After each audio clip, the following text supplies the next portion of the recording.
శంకర హృదయ నివాసిని పార్వతి పరమేశ్వరి శంకర హృదయ నివాసిని పార్వతి పరమేశ్వరి.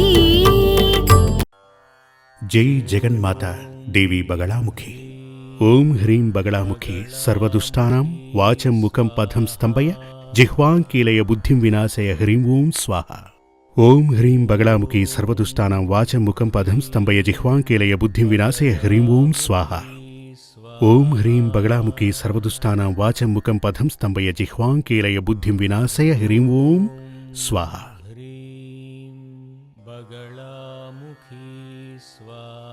టీవీల్లో ఈ కార్యక్రమాన్ని చూస్తున్నటువంటి వీక్షకులందరికీ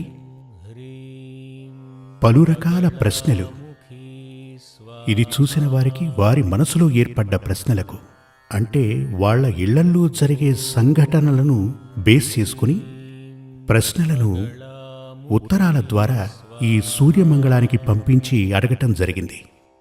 వాటిల్లో చాలా ముఖ్యమైన ప్రశ్నలకు, అంటే ఇటువంటి ప్రశ్నలు చాలామంది మనసుల్లో ఉద్భవించుంటాయి.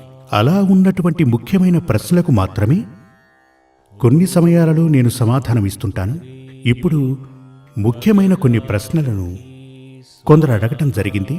అవేమిటంటే, జాతకంలో యోగబలం ఉండి విడాకులు తీసుకోవటానికి కారణం ఏంటి అని అడగటం జరిగింది.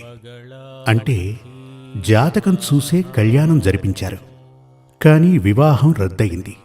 దానికి కారణమేంటి అలా అని అడిగారు. ఇలాగే ఇదివరకు చాలామంది ఇలాంటి ప్రశ్ననే అడగటం జరిగింది. ఆ ప్రశ్నకు సమాధానం చెప్తాను. జాతకంలో యోగబలం ఉండి వివాహం రద్దవటానికి పలు కారణాలున్నాయి.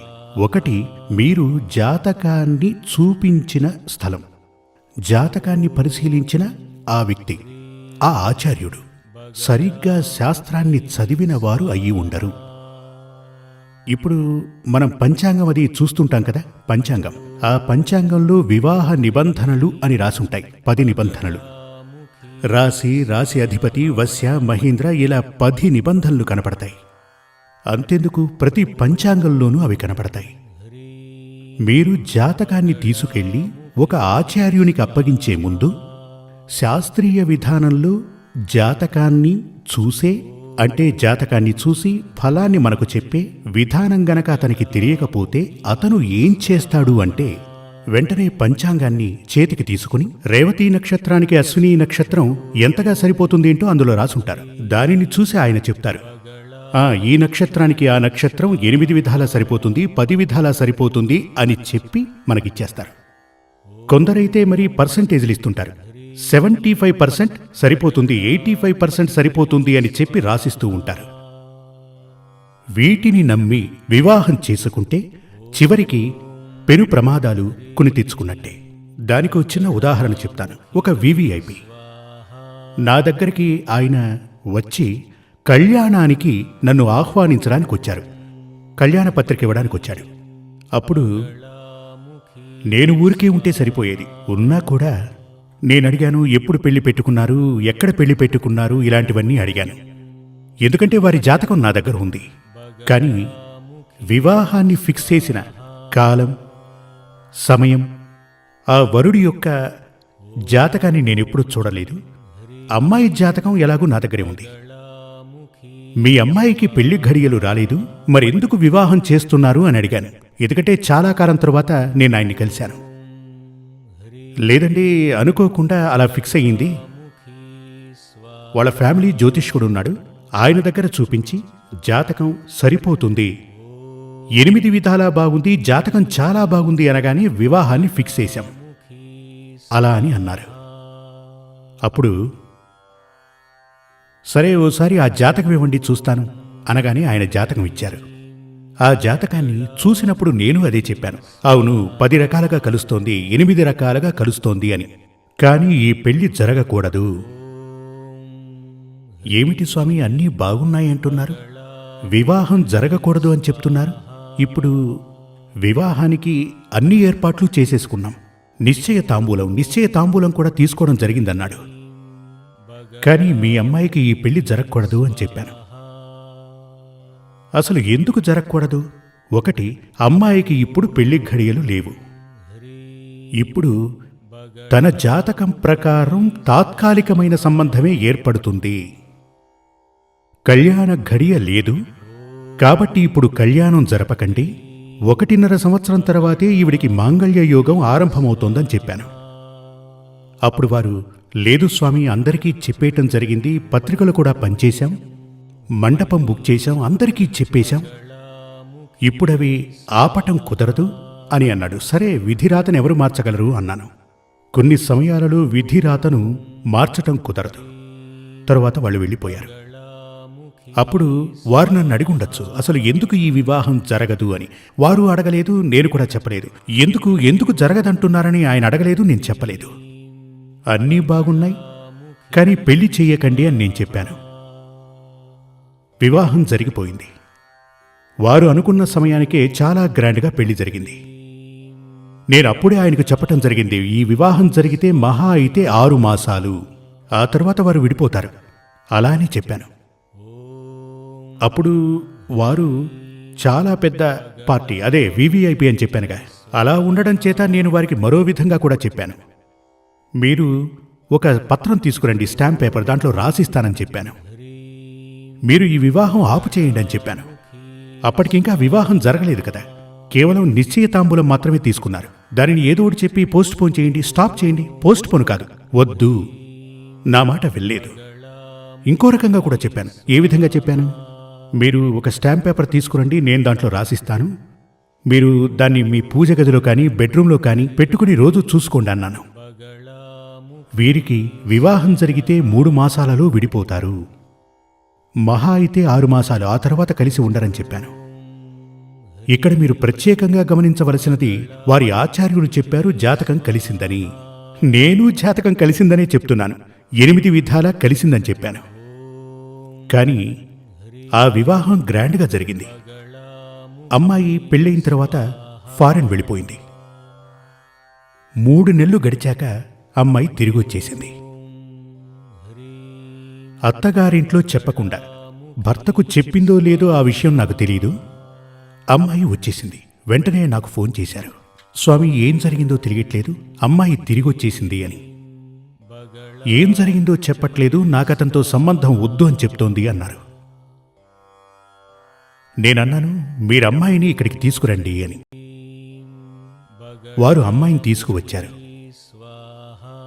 అప్పుడు ఆ అమ్మాయిని నేను అడిగాను, ఈ కారణం చేతనే కదమ్మా నువ్వు తిరిగి వచ్చేశావు అని ఆ అమ్మాయిని అడిగాను. విషయం ఏంటంటే, ఎవరితో అయితే ఆ అమ్మాయి పెళ్లి జరిగిందో ఆ పెళ్లి కుమారునికి అసలు మగతనమే లేదు. అదే అసలు సమస్య. అసలు పెళ్లి చేసి పంపించడం ఎందుకు?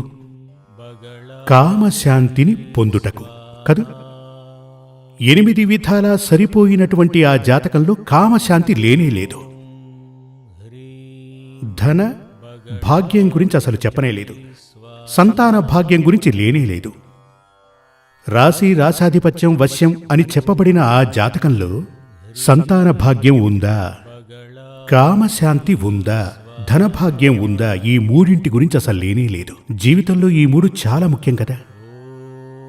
మనం మీ ఇంట్లో ఎవరైనా అమ్మాయికి పెళ్లి చేస్తున్నారనుకోండి, మీ ఇంట్లో దొరకనటువంటిది అక్కడ దొరకాలి, అందుకే కదా. తిండి గుడ్డ అవన్నీ మీ ఇంట్లో దొరుకుతాయి కదా, మరో ఇంటికి ఎందుకు పంపడం? మన ఇంట్లో దొరకనిది తనకు ఆ ఇంట్లో దొరకాలి అంటే కామశాంతి జరగాలి. అందుకే వివాహానంతరం శాంతి ముహూర్తాన్ని నిశ్చయిస్తారు. అక్కడ ఏం శాంతి లభిస్తుంది? కామశాంతి లభిస్తుంది. దానికంటూ ఓ ముహూర్తం. ఇప్పుడు శుభకార్యాలను మంచి ముహూర్తంలో ప్రారంభిస్తే అవి ఆగకుండా జరుగుతూ ఉంటాయి. వివాహానికి ఓ మంచి ముహూర్తం చూస్తాం, వ్యాపారానికి కూడా ఓ మంచి ముహూర్తాన్ని చూస్తుంటాం. అదేవిధంగా గృహప్రవేశానికి కూడా ఓ మంచి ముహూర్తాన్ని చూస్తాం. ఎందుకిలా మంచి ముహూర్తం చూస్తాం? శుభకరంగా కంటిన్యూగా అది జరగాలి అని. అందుచేతనే కామశాంతి జరగాలి, అది చాలా ముఖ్యమైన విషయమే. అందుచేతనే వివాహం తరువాత శాంతి ముహూర్తం, కామశాంతి ముహూర్తం, అదే దాని అసలు పేరు. ఇప్పుడు పెళ్లి జరిగిన తరువాత, అంటే జాతకాలు చూసి మరీ పెళ్లి చేసిన తరువాత విడాకులు తీసుకోవటానికి ముఖ్యమైన కారణం ఏంటంటే, ఒకటి, అక్కడ తనకు కామశాంతి దొరకటం లేదు. ఈ మధ్య ఈ విడాకుల కేసులు ఈ మధ్య చాలా ఎక్కువగా వస్తున్నాయి. మీరు కావాలంటే కోర్టుకు వెళ్ళి చూడండి. ఫ్యామిలీ కోర్టుకు వెళితే చాలా ఎక్కువగా, ఈ మధ్య మరీ ఎక్కువగా, పోయిన సంవత్సరం కంటే ఈ సంవత్సరం ఎక్కువని చెప్తున్నారు. దానికి కారణం ఏమిటంటే, ముఖ్యమైనది ఈ పురుషులలో ఉన్నటువంటి మగతన లోపం. దానికి ముఖ్య కారణం మనం భోంచేస్తున్నటువంటి ఆహారం, తీసుకునే భక్షణ. కామానికి దానికి ఓ రిలేషన్షిప్ ఉంది. ఇప్పుడు చూడండి, పెళ్ళైన పెళ్లి కొడుకులందరికీ, కొత్త పెళ్లి కొడుకులకి ఈ కామోద్రేకం కలగటానికి కావలసిన పదార్థాలు తినమని చెప్తారు. అందుకే కొత్త పెళ్లి కొడుకుల్ని పిండి పదార్థాలతో పాటు ఆహార పదార్థాలను కూడా బాగా తినమని చెప్తారు. వాటిని భుజిస్తే కోరికలు ఉధృతమవుతాయి. కనుక అదేవిధంగా ఏమంటారు, ఏమనొచ్చు, కొన్ని రకాల పిండి వంటలు భుజించినట్లయితే కామానికి సంబంధించిన ఆలోచనలు ఎక్కువ అవుతాయి. కొందరికైతే సాధారణమైన ఆలోచనలు ఉంటాయి, కానీ ఆ ఎనర్జీని బూస్ట్ చేయడం కోసం ఇలాంటి పిండి వంటలవి పెడుతుంటారు. కానీ ఇప్పుడు మనం భుజిస్తున్నటువంటి ఆహార పదార్థాలు, నిత్య జీవితంలో మనం భుజిస్తున్నటువంటి ఆహార పదార్థాలలో విషం కలిసి ఉంది కదూ. మన ఆహార పదార్థాలలో, దుకాణం నుంచి కొనే వస్తువుల్లో చాలా విషం ఉంది. ఆహార రూపేణా మనం డైలీ విషాన్ని తింటూ ఉంటాం. వాయువు, మనం శ్వాసించే వాయువు ద్వారా చాలా ఎక్కువ పొల్యూషన్, అది కూడా విషమే కదా. తాగే నీరు, ఇటువంటి విషాలన్నీ శరీరంలోనికి వెళ్లటం చేత మనిషిలో ఆ పవర్, సెక్సువల్ పవర్ నెమ్మదిగా అలా తగ్గిపోతూ ఉంటుంది. అందుచేతనే రకరకాల చికిత్సలు, మీరు పేపర్లో చూస్తే రకరకాల యాడ్స్ అవి వస్తుంటాయి. అప్పుడు మగతనం తక్కువగా ఉండటం మొదటిది అయితే, ఇక రెండవది, ఈ మెటీరియల్ లైఫ్లో చాలా ఫాస్ట్గా పరిగెడుతున్నాడు మనిషి. ఇతను బయటకు వెళ్ళి ఓవర్ టెన్షన్ అతనికి ఉంటుంది, ఉద్యోగపరమైనది. సంపాదించాలి అనే ఆ ఆవేశం మనిషిలో ఎక్కువగా ఉంటుంది. తను టెన్షన్తోనే ఇంటికొస్తాడు. ఆ టెన్షన్ కారణం చేత ఈ ఫిజికల్ రిలేషన్ మెయింటైన్ చేయాలన్న ఒక ఆలోచన తనలో ఉండదు. మనిషి మనసులో ఆఫీస్ వర్క్, కంప్యూటర్ ఇలాంటివి ఎప్పుడూ తిరుగుతుంటాయి. ఇవన్నీ కూడా అతనిలో ఉన్నటువంటి, ఏమంటారు, ఆ కామపరమైనటువంటి ఆలోచనలు రాకుండా చేస్తాయి. అలా ఉన్నప్పుడు ఆ కామ సంతృప్తి అతనికి దొరకకుండా ఉంటుంది. ఇది మగాళ్లకు ఉంటుంది, ఆడవాళ్లకు ఉంటుంది. కనుక వివాహ రద్దుకు ప్రధానమైన కారణం కామపూరితమైన సెక్సువల్ పవర్ తగ్గిపోవటం. ఇది జాతకపరంగానూ మనకు తెలుస్తుంది. జాతకం చూస్తున్నప్పుడు ముఖ్యంగా తెలుసుకోవలసిన విషయం, కళ్యాణం చేస్తున్నది కామశాంతి కోసం. అప్పుడు జాతకంలో లగ్నాధిపతి శుక్రుడు, ఈ 2 గ్రహాల ద్వారా కామపూరిత ఆలోచనలు పెంచవచ్చు. ఒకరిలో ఉన్నటువంటి కామపూరితమైనటువంటి ఆలోచనల్ని కొలిచే సాధనాన్ని ఏమంటారు, స్పీడోమీటరా? దానిని కొలిచే గ్రహమే శుక్రుడు, జాతకంలో ఉన్నటువంటి శుక్రుడు. ఎవరికి జాతకంలో శుక్రుడు నీచ దశలో ఉంటాడో, 8వ స్థానం, జాతకరీత్యా లగ్నం నుంచి 8వ స్థానంలోనే సెక్సువల్ ప్లేస్ ఉంటుంది. ఆ 8వ స్థానంలో గనక పాపగ్రహాలు ఉండి ఉంటే, అక్కడున్న 8వ భావాధిపతి నీచ స్థానంలో ఉండి పవర్ లేకుండా ఉండి ఉంటే, ప్లస్ శుక్రుడు కూడా నీచ దశలో ఉంటే, అతనికి కామపూరిత ఆలోచనలు అస్సలు ఉండవు. ఇప్పుడు మీరు నన్ను ప్రశ్న అడగచ్చు, అటువంటి వ్యక్తికి పెళ్లి చేయకూడదా అని. చేయొచ్చా లేదా అని కూడా అడగచ్చు. ఖచ్చితంగా అతనికి కూడా పెళ్లి జరిపించి తీరాలి. ఎందుకంటే అతనికి కూడా ఆశలవి ఉంటాయిగా. అప్పుడు ఏం చెయ్యాలి అంటే, ఉదాహరణగా చెప్తాను. 100% వోల్టేజ్ ఉన్నటువంటి ఒక స్త్రీ, లేడీ, తనకు 100% సెక్సువల్ పవర్ ఉంది అనుకోండి.